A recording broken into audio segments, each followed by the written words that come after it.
Welcome back, everyone. I am Cass Piancey, and I'm joined as usual by my partner in crime, Mr. Bennett Tomlin. How are you today? I'm doing well, Cass. How are you?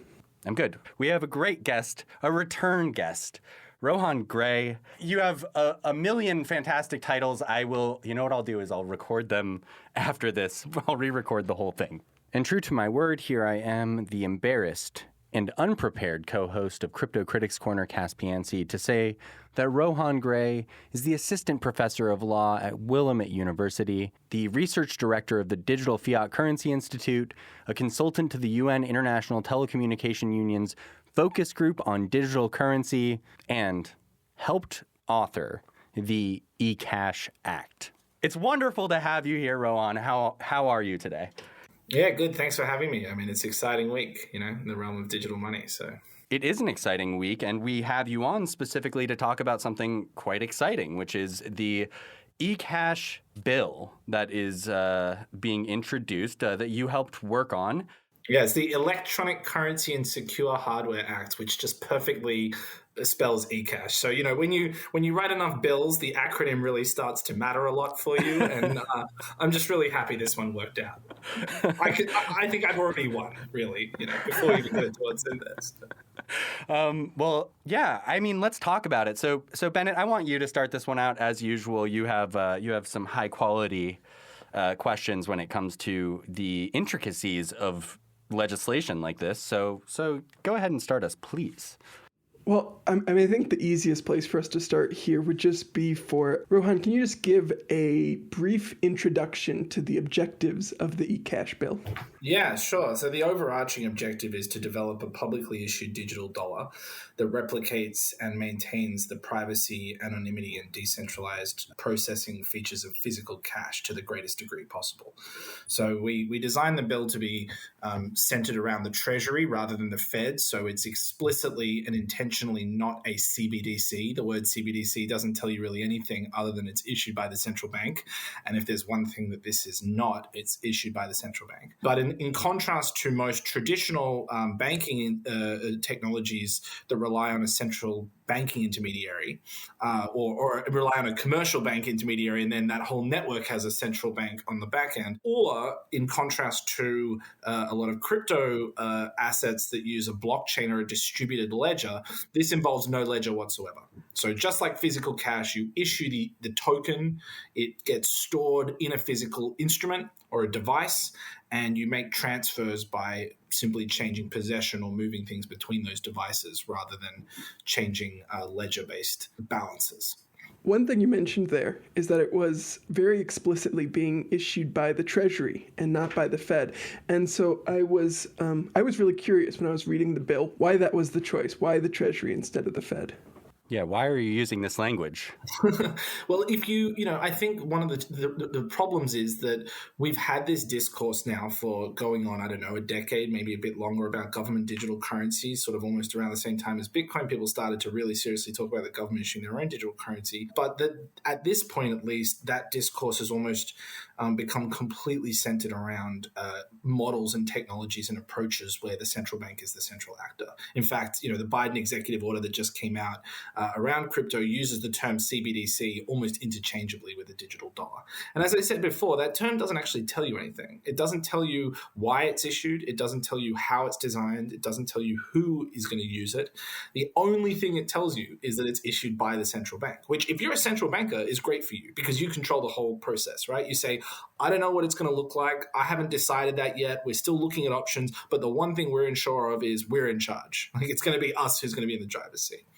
But, and this is where I have a problem with that, is that in the very next breath, the very next thing that comes out in those debates or those conversations is the central bankers say, well, of course, we don't provide retail services. Well, of course, we would have to make sure that anything we did had the same know your customer and anti-money laundering rules that apply to every other account that we offer.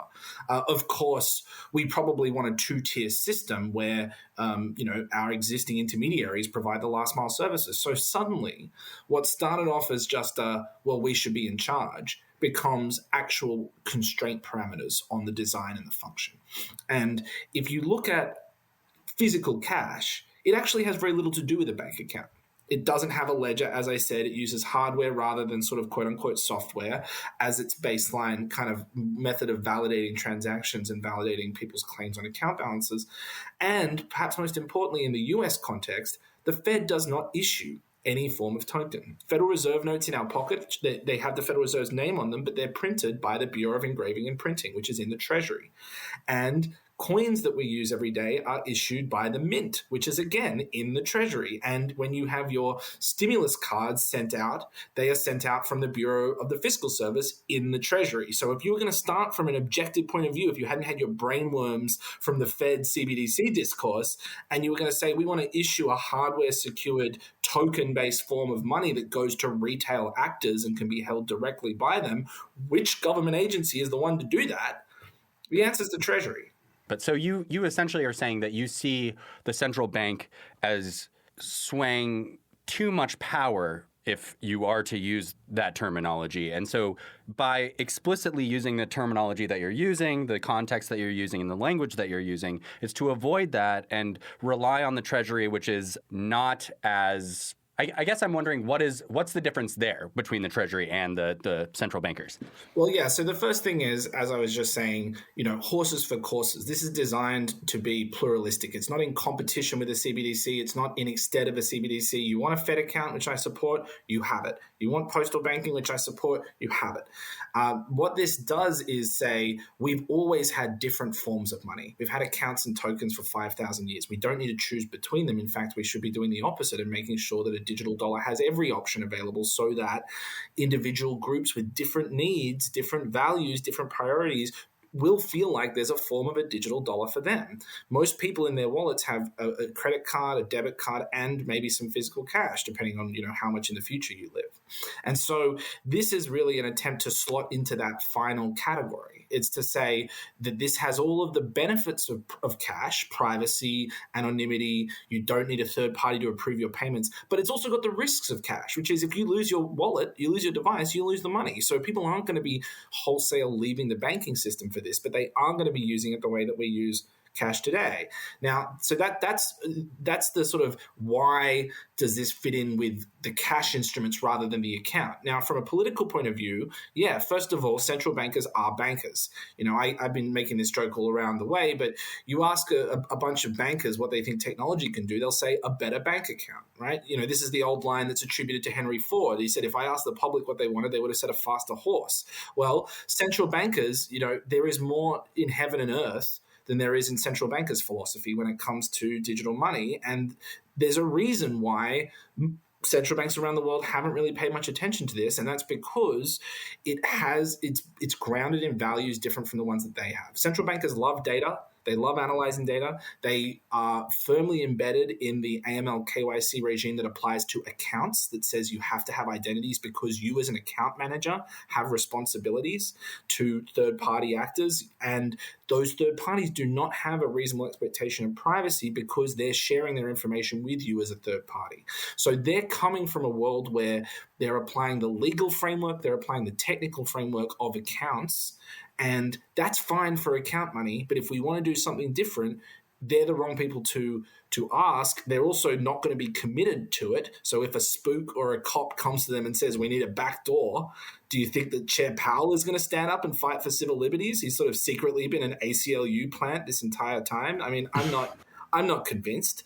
So, the question of who's actually going to support this, well, I'm not convinced that, former Federal Reserve Chair Janet Yellen, now Secretary Treasury Janet Yellen, is going to be particularly interested either. But the thing about the Treasury is it works under the pleasure of the president, and the president's politically accountable. So this is a way to say this is a debate that should be being had in public, behind, in front of everybody in the town hall. If you don't like it, you have a right to have a voice. This isn't some technocratic central banker. It's all independent. If you want to even have anything to do with it, you're undermining central bank independence. All that stuff is irrelevant, and we're cutting it out from minute one in the conversation.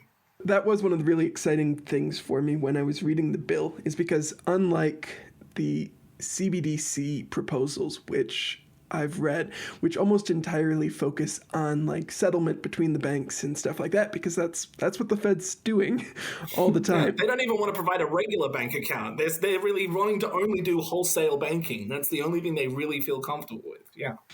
And this was so clearly focused on the end user and trying to emulate as much as possible the cash-like experience for that end user. Do you think you can speak a little bit to how a system like this would actually work?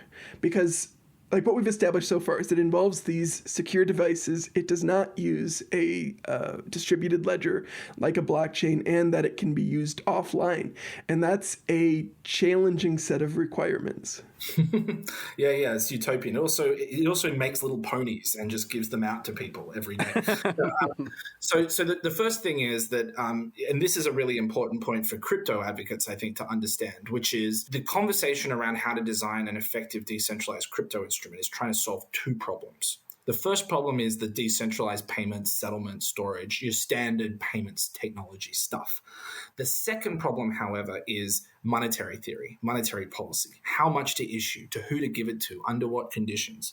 And the thing that Bitcoin and others have done is they've combined those two. They've said, we need a system where we don't trust any one person, not only to process transactions, but also to determine how much to issue. Now, if you're a person that doesn't believe in democratic public money, okay, you probably won't like a version of a digital public dollar. But if you accept that public money has a place, it will continue to have a place, and that public cash is actually probably an important thing to preserve, even if you don't like it, but only because if you want private monies to have privacy, you probably need to convince people that it's worth having privacy in money in general, and most people are going to experience that with public money first. So if we lose the battle over public cash, my view is we're going to lose the battle over any privacy in crypto as well. So even if you don't want to use it, even if you don't like it, you probably want this thing to exist and be legal so that there's some cover for the things that you want to be legal too. But the problem is that because in the 90s, when we were last seriously talking about hardware secured options, and that was, before cell phones, before Web 2.0, all that stuff, it was back when the only option was prepaid cards. And there was serious efforts around that. The Bank of Finland did the Avant card. In England, they had the Mondex card. In Canada, in the early 2000s, they had Mint Chip card. What happened to those? Well, a lot of them failed because governments weren't really interested at the time. And then 9/11 happened, and then the idea of having any privacy went out the window for 20 years. So it was a moment where a lot of crypto advocates said, well, nobody's picking up what we're putting down, so we're going to move into a system where we only use software, and we're going to issue a private money. And so they're solving two technical problems, or trying to at the same time, and it leads you to stuff like proof of work or proof of stake and all of these questions, which are very complicated. But if you have centralized issuance, which public money already does, then all you need to solve for is the decentralized payments. And that's a lot easier because you can do a lot of the initial security and counterfeiting protection at the point of issuance, and then all you're doing is transferring that secured instrument between actors. Whereas with crypto, you have to solve the problem of how to issue it as well in an untrustworthy way. But to go to the question of how it works, there would be some sort of offline or air-gapped or something like that at the central bank, at the treasury. They would mint these in the same way as they mint coins and notes. They would ship them out. You would buy a prepaid card, or you would go to a bank and you would basically make the equivalent of withdrawal, or you could even do it on an app on your phone. You would withdraw the money from your bank account. It would be the equivalent of the bank buying pallets of physical currency. They would buy it with their reserves at the central bank, and that would be uploaded onto your device, and that device would have some sort of trusted executing environment or a physically unclonable function, and you would then be able to communicate with any other recognized hardware device that could include prepaid cards and other phones. And the idea would be you would essentially ask that device, you would do a handshake and say, hey, do you have this amount of money? They would say yes. They might not tell you how much they have, but they would say, we have as much as you need. And they'd say, okay, I want you to send it to me. They put your signature, their signature in it, and it would go to the next device.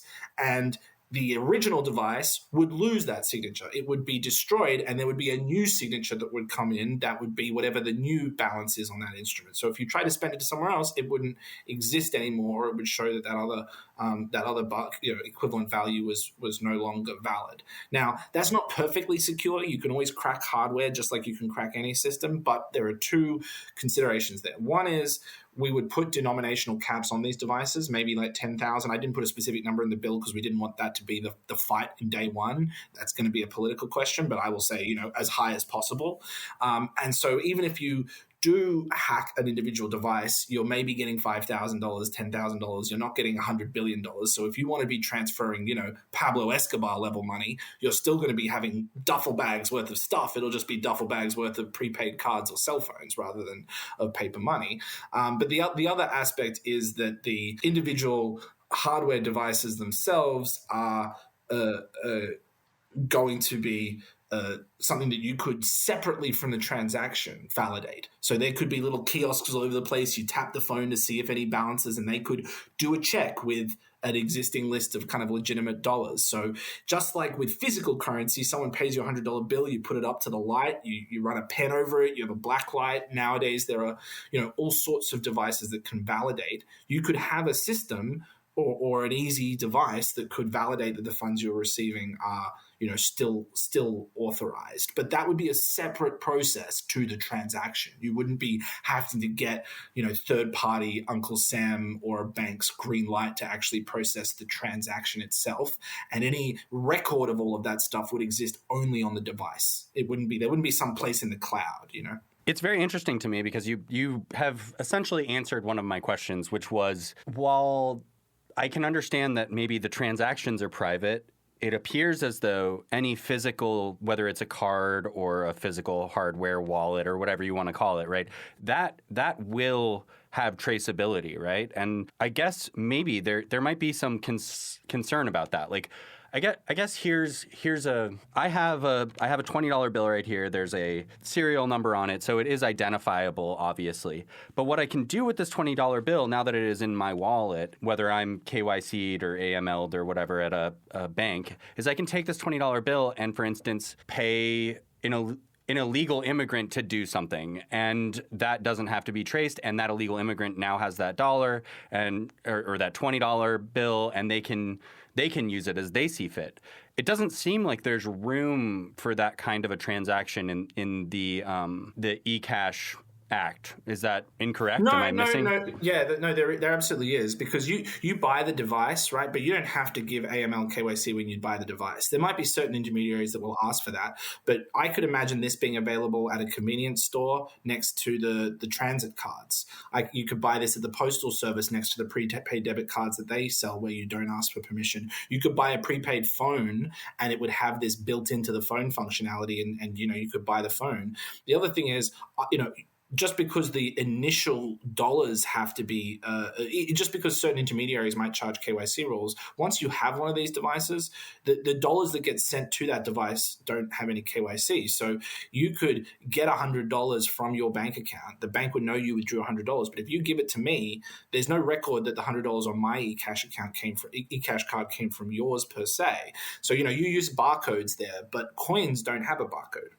Coins are the most private form of public money, also issued by the Treasury, and they don't have any barcode whatsoever. So there is no record of who owned a coin before you did, and there's no record of every person who's ever owned a banknote except at the point of issuance and the point of redemption again. But if you had intermediaries who, provided this as a service, you could come in with physical cash, give it to them, and they give you a card, and that would be it. Now, that doesn't prevent other forms of good old-fashioned gumshoe detective work. There's still surveillance cameras everywhere. Your phone's still got a million other surveillance devices on it. If somebody, hacks your phone and is logging every keystroke, you're still going to be screwed. But it does mean that the money itself is dumb. It's a dumb instrument. It's not calling to central command, and it's not something where you have to have an identity to use it, because that would defeat the point of it, frankly. This is one of the things we've seen with those prepaid cards that the government sends out and things, which is a lot of people don't trust them, A, because they're going to charge fees, and B, because, if you're undocumented or if you're a sex worker or something, they're going to try to stop you from using it. But being able to use your money however you want, I think, is a pretty quintessential American value, and dare I say it is probably one of the best things about living under capitalism is it's that whole pretty woman idea. My money is as good as yours. If I can, on the internet, nobody knows you're a dog. Well, if I want to pay for something on the internet, then hopefully nobody will deny it to me because of my race or gender or sexual preference or political beliefs as long as my money's good. And I think this is an attempt to preserve that feature as much as possible. I remember when you came on here before for episode 16 to talk about the Stable Act, you drew up like a quadrant of like public money versus private money, and then privacy respecting money versus non-privacy respecting money. And like at the time you said the goal would be to try to get something in the quadrant of both publicly guaranteed and privacy respecting. And so, well, congratulations. Should have said see you in 6 months. Yeah. See you in 12 months. Yeah. Congratulations on getting that bill introduced. And you were quite down on it at that point, if I remember correctly. I think you did not think that was even a real possibility at the time. Yeah, I mean, all power to Congressman Lynch, who really took a leap of faith on this one. I mean, he's no radical progressive; he's a moderate. And of course, we had Rashida Tlaib, who came out with the ABC Act, which sort of pointed in this direction with a sense of Congress, but it was a relatively short and brief. And this is really, a chance to write the whole thing the best way that we could. And the Congressman has been absolutely 100% supportive all along the way. We just had the ACLU's senior political strategist come out and say that if we're going to issue a digital dollar, it should be this kind. Jerry Brito from Coin Center said, I'm not sure if we should issue a digital dollar, but if we should, the ECASH Act is the best version I've seen. People like Stephen Deal and Isabella Kaminska, who've been very critical of both crypto on one hand and of CBDCs on the other and their surveillance capacity, say, look, this looks legit. It checks out. So I think, I'm not saying we did it perfectly, but I think as far as an initial kind of salvo into this debate, hopefully now finally there is a perspective in that kind of, pro-privacy, pro-public quadrant. And the fact that we've had the reaction we've had, the Wired magazine article on this was really, really fantastic, I think just shows how missing this perspective has been in the debate so far. It's been crypto advocates saying, why do you hate freedom? And then public money advocates saying, why do you think that capitalism is good for the average person? And they've been talking past each other. And it's possible to believe in public goods and believe in privacy. And now we finally have a kind of lodestar for what that would look like in this conversation. Can you, one of the questions that I have is about the privacy board. Can you kind of go over the privacy board? Because it's just, one, it's an interesting concept, but two, I'd be interested to see how well that works in reality versus how it looks on paper. Yeah, I mean, look, we didn't give them the power to sort of override with a supermajority vote the whims of the Treasury or anything. This is really about the transparency side. I think a lot of people say, do you really trust the government to do this? And of course I don't trust the government to do this. I don't trust the government to anything. That's not why you have a government. You demand things of it and you hold it accountable. That's how power works. But, it's the same government that lies about FISA courts and mass surveillance. Of course, I'm not going to just take them at their word. But part of the thing to do here is to give privacy advocates a foothold in the institution. And so those independent privacy board members have a term that they can't be removed except, by the president. They have to give a report about it, but also they have access to all the internal materials. They can write on the official letterhead with budgets that they can control individually as well as collectively, separate from the Treasury. And my hope would be that the appointment of people to those positions would be something that privacy advocates would take very seriously. If you're a lawyer, you care who gets on the Supreme Court. If you're an economist, you care who gets on the Fed board. If you're a pro-privacy person, hopefully you'll care who gets on this committee. And if it turns out that they're lying and they're putting backdoors into things and all that kind of stuff, I would want those members of the committee to blow the whistle and for people to use that as a red flag to mobilize.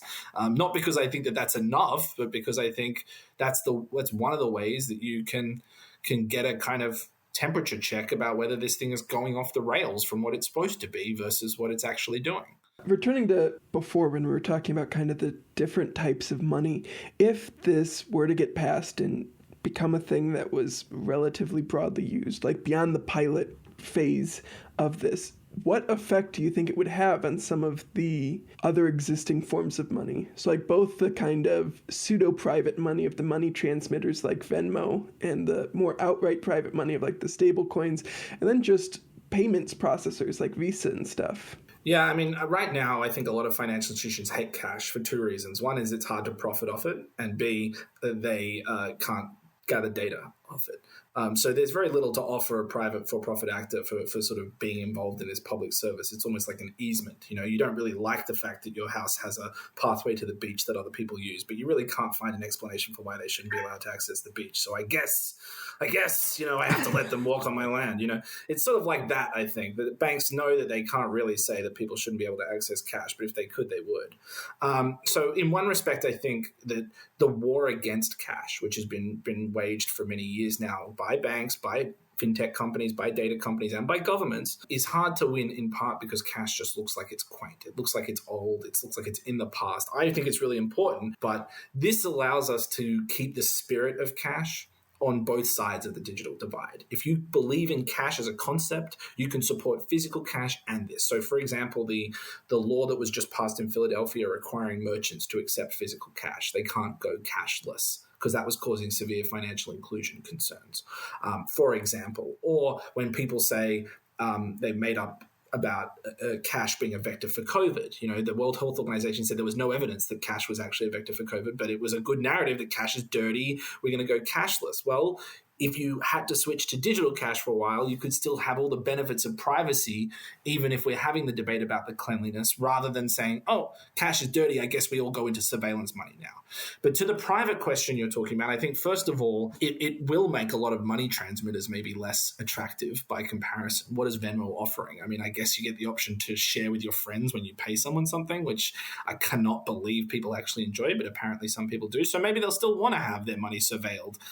It's just cash plus taking a photo of it and putting it on the internet or something. But then when it comes to something like stablecoins, on one hand, a lot of people are using stablecoins because it's the only kind of money-like, public money-like instrument they can use in certain contexts. So if you can use an actual digital cash instrument, I think it'll take the wind out of the sails of the stablecoin industry to a large degree. But also to the extent that there are laws prohibiting people from engaging in illicit activity, and that stablecoins allow you to get around those jurisdictional laws in your jurisdiction, physical cash already does that as well. There are whole countries that use the US dollar as their primary medium, and that would be something that they could do as well. So I think certainly it allows you to do money transmission in a cleaner, crisper way. And to give one basic example of that, in the COVID relief, we proposed using prepaid debit cards to get to people who didn't have a bank account. But part of that was that we proposed to have an emergency responder corps that would go and knock on people's doors and actually put the money in their hands, because we recognize that it's not enough to just have a piece of technology. You actually have to get people to be able to use it. That was the way that we dealt with the access problem. But the people who don't trust a banking system, a prepaid debit card is still connected to a bank account on the back end. It's just a numbered account, but they can be shut down. That can keep a record of all your transactions, all of that kind of stuff. If you wanted to donate it to political dissidents with your prepaid debit card and the government wanted to prosecute for that, they could find that information at that bank account. So this is an attempt to really do what prepaid debit cards do, what a Venmo balance does, but better. But the way that it should work, which is actually cash-like, not account-like. That said, there are reasons why, as I mentioned before, you might want to not put all your money in this because it's risky. You are taking on all the risk yourself, just like most people don't want to run their own email server. Because even though you can do that, it comes with additional complications. So I think that this is not going to get rid of intermediated money in general, but it is going to take a chunk out of them for the purposes that they are currently using that as the nearest approximation to cash. This will be a much better approximation of cash, and the people for whom that's their primary goal will be likely to use this instead. The timeline for this seems either incredibly optimistic or maybe I'm not giving the government enough credit. But I even for pilot programs, like I'm seeing 90 days after passage, 180 days after passage, and I'm thinking to myself, and I understand there's exceptions for certain measures and stuff, but it just feels incredibly optimistic. I'm wondering if the reason for that, though, is because you do feel as though Bitcoin, stablecoins, anti-government sentiment, anti-US dollar sentiment, anti-cash sentiment is getting stronger and stronger,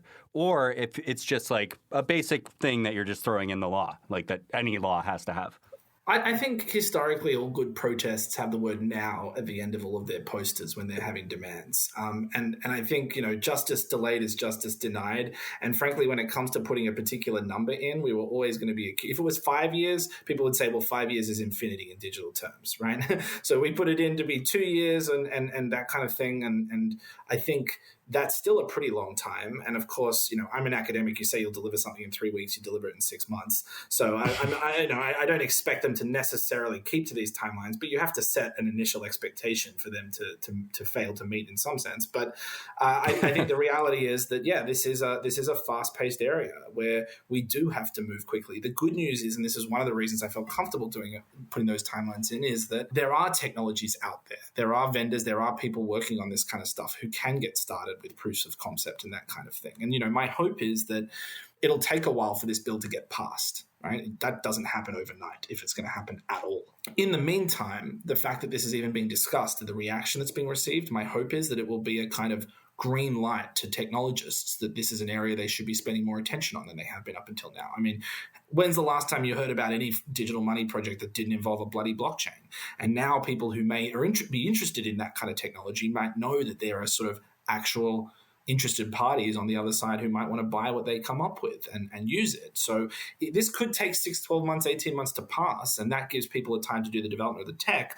But also there are companies that have already tested this in other countries. We've had prepaid cards for a long time. There are hardware-based trusted executing environments on phones that Google and Visa and others have already been looking at. So I don't think that when it comes to testing this stuff, we're sort of starting completely from scratch. It's more a matter of show us what you've got, and we'll look at them all and then make a decision. It's really more about kind of playing the field of vendors than it is about needing to actually test the technology from day one. Right. I mean, I don't think that there's any kind of issue. Maybe there is in America. I don't know how technologically advanced we are when it comes to payment systems through phones and stuff.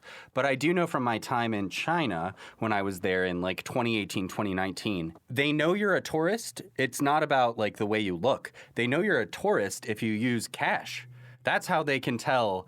That's how they can tell what's going on. That's how they know if you don't have a Chinese bank account and if you're not used to being there. You could speak perfect Mandarin, and if you pull out cash, they're like, "Oh, where are you actually from?"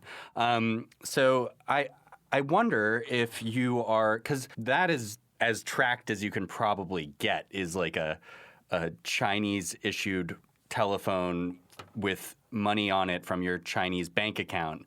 I mean, I'm sure the Chinese Communist Party is paying attention to every single transaction. Yeah, I assume don't give the NSA short shrift. They're doing their very best as well. So do you think? I guess that's my where I'm coming from here is like as quick as this could be implemented. I assume you want to take more time because you want to make sure that isn't the implementation, right?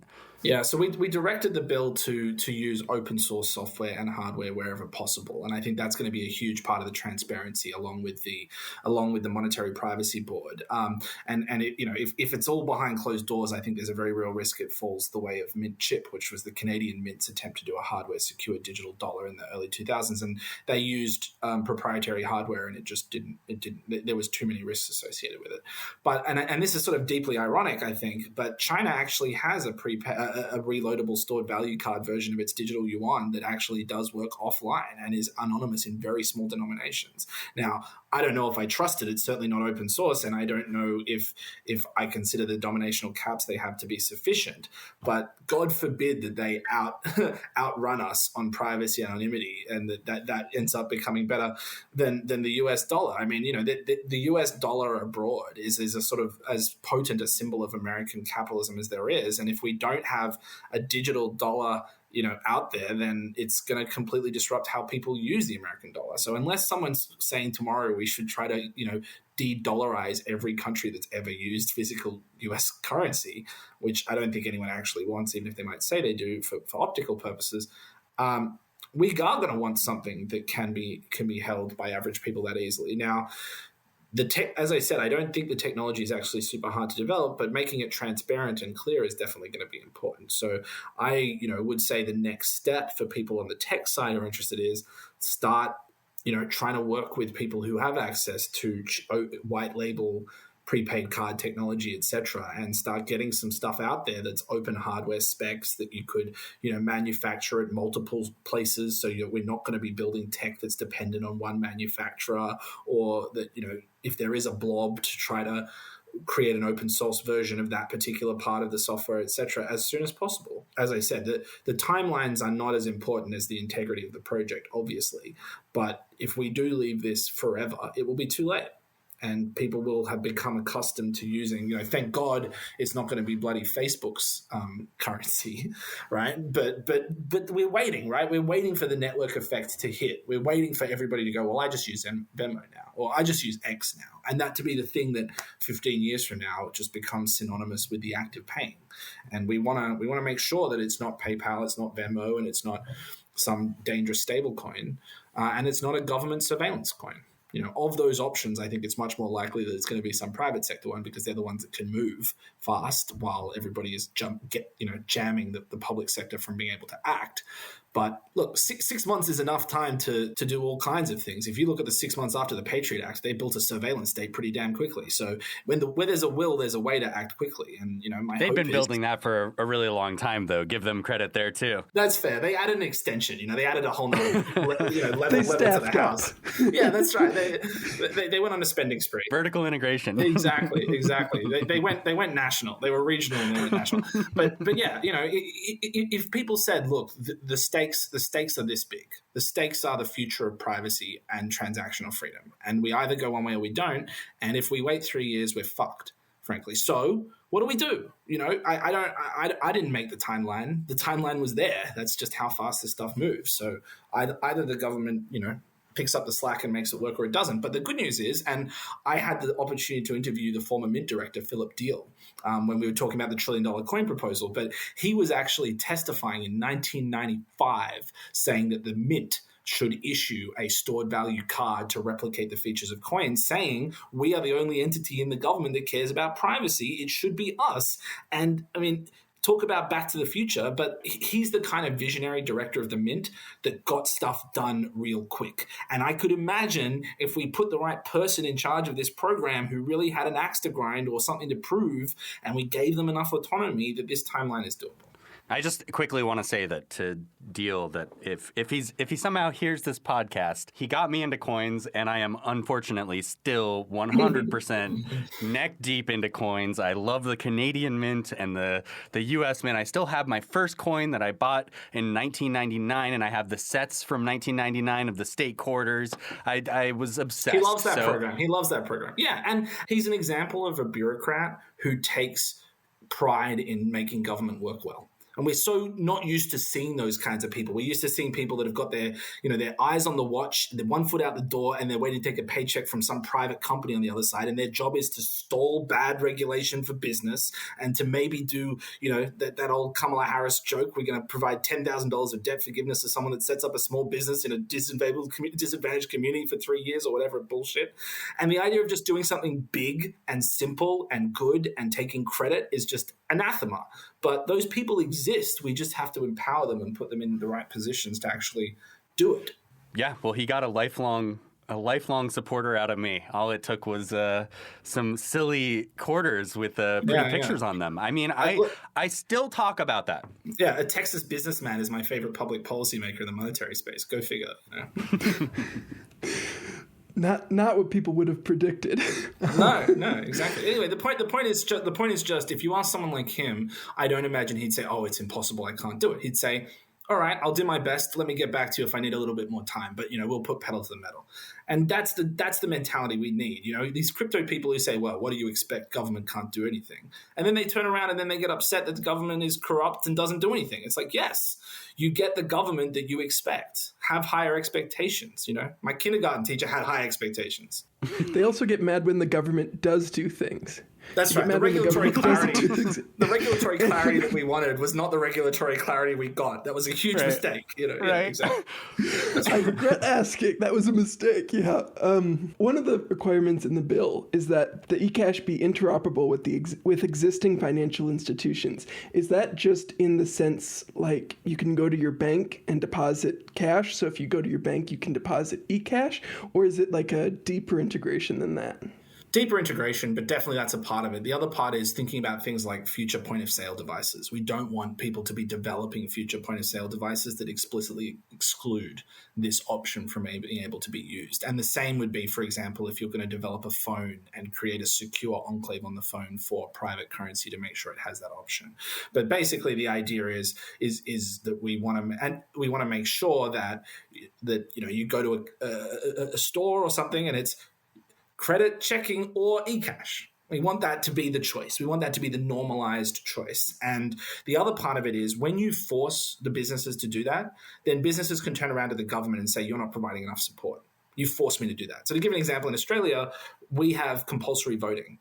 And it's not like you get locked up. You pay a $70 fine or you write a letter saying, I'm sorry, I was busy. I was on the toilet that day and didn't get to the voting booth. They're like, oh, that's fine. They're very lax about actually enforcing your non-voting. But the point of it is to set the expectation that you're going to vote. And then also, this is, I think, the secondary point that a lot of Americans don't think about because they're just thinking about it in terms of like individual coercion, is that you then have to actually make accommodations on the public policy side so that people can vote. You can't force them to vote or say they have to vote and then not provide that accommodation. So we have a public holiday on election day. We have mandated time away from your employer, et cetera, et cetera. So if we have a system that says you have to accept eCash interoperably, then the government then also has a duty to facilitate that interoperability. And that keeps the affirmative responsibility on those with the power to actually change things. It's funny because it's reminding me of like actual important moments in American history. Yeah, like Lincoln with the greenback, like FDR floating the dollar, It doesn't even have to be a financial thing. I'm even thinking about like other moments in like whether it's fighting. Essentially, what you're fighting for is privacy in a new age, and I think that is a valiant effort, and you're fighting for it in a public way as opposed to a private way.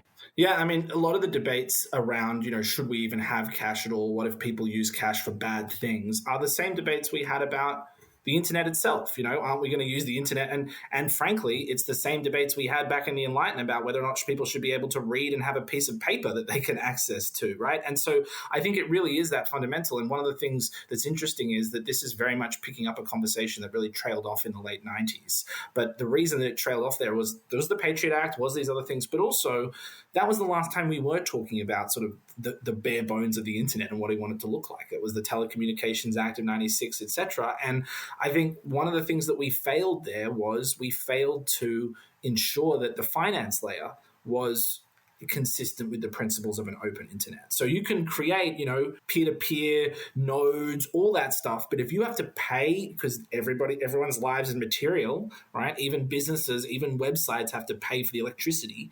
If you have to pay money to run your internet thing, then if the money is centralized, then that's where they'll get you.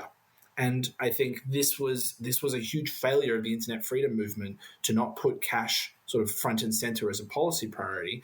And then when they did fail to convince governments in the 90s, the fact that they kind of turned to private monies, I think was a huge error. What we needed was, more mass mobilization. The cypherpunks should have allied with progressives and labor unions and all those people that, God forbid, it's the messy politics that you can't fix by writing code in your bedroom. But it is what actually gets you things like a 40-hour work week or the right against self-incrimination or, holds those bastard cops accountable when they beat people to death. That's what actually changes things is mass politics. And this is an attempt to bring monetary privacy, into a realm of mass politics and away from a realm of financial grifters and libertarians who think they're freedom fighters. I will say that this is the only piece of legislation I've read while reading it where I got actually excited because it is such an attempt to avoid the self-fulfilling prophecy of claiming government can't act, right? It's it's an attempt to do an important thing in a big way that can potentially help people, and clearly like written with care and with an understanding of what would be necessary to actually pull it off. And so like that's why I was extraordinarily gratified when I saw the open source parts of the bill, because I think if it had ended up being closed source, it would have been immediately DOA, because you can't actually believe in the privacy if you can't verify it, if no one can verify it, right? And so in order for it to truly be private, it had to be open. And it was just gratifying to see the members of the House who came forward to sponsor it, like being willing to stand behind that principle. Yeah, well, my old law professor, Eben Moglen, who helped draft the GPL license with Richard Stallman, he'd probably yell at me and say, why didn't you call it free software? Open source is already a compromise. And I think he's right on that. But I think if I wrote the word free there, people would get very confused and think they meant free as in free beer, not free as in freedom. So, for those listening out there who are the kind of people that say it's GNU, not Linux, and it's free software, not open source, you're right. And I'm sorry. And, that's a legitimate criticism. But hopefully I pissed off the right people on the other side that you'll still consider me on team. So right now I'm just thinking about Richard Stallman. Yeah, I have a lot of respect for the GNU Tala program, which was an attempt to provide a kind of, free software answer to this. But they made a compromise with their technology that was asymmetrically anonymous. So it was anonymous for the payer, not for the payee. And the idea was that you would sort of still force merchants to have to record transactions so you could monitor it for tax purposes. And I understand that compromise, but with respect to them, this is where I think, technologists playing monetary theorists is probably not, I am willing to own cash being symmetrically anonymous and to say that lawyers can monitor and deal with the risks of tax fraud and things on the back end with other ways.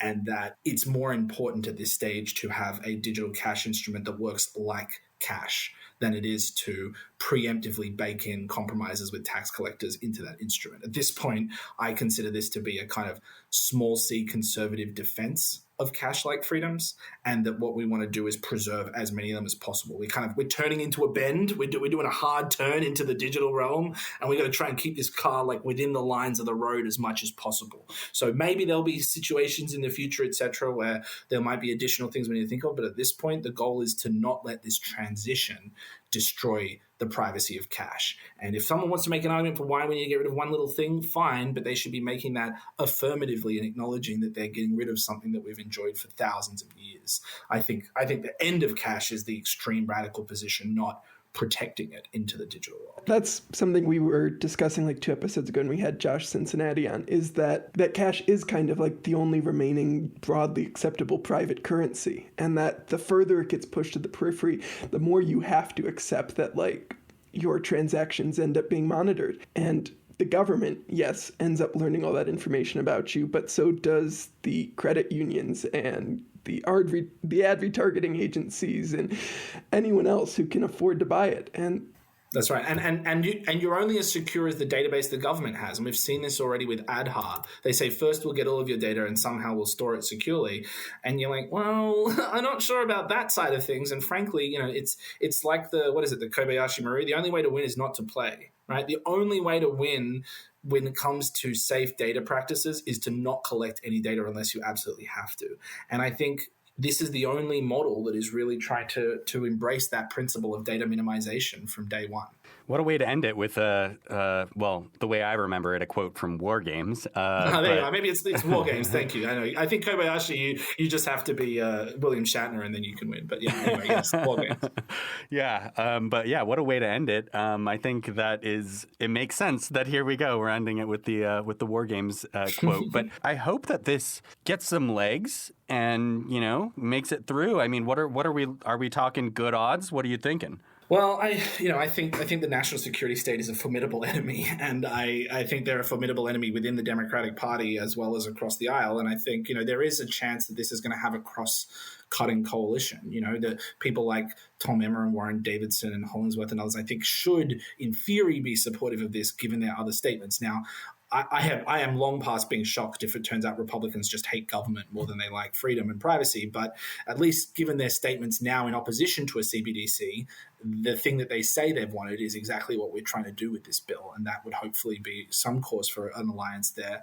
But I do see this, cross-cut a lot along different lines. I mean, we spoke to people at the ACLU, and they haven't taken a position on money in years because they didn't really know what position to take. But the minute we propose this to them, they're like, oh, this makes a lot of sense. Thank you for doing this. And I don't know how many politicians want to get, on the Democratic side, want to get on the wrong side of the ACLU. And as I said, Coin Center is out there saying, we're not sure we want any digital currency, government digital currency, but if we do have one, it should look like this. So compared to surveillance coin, this is hopefully an option that actually has a legitimate interest base. Now, again, the forces on the other side are formidable. I would never claim they're not, but this isn't simply a kind of far left thing. It isn't simply a blue versus red thing.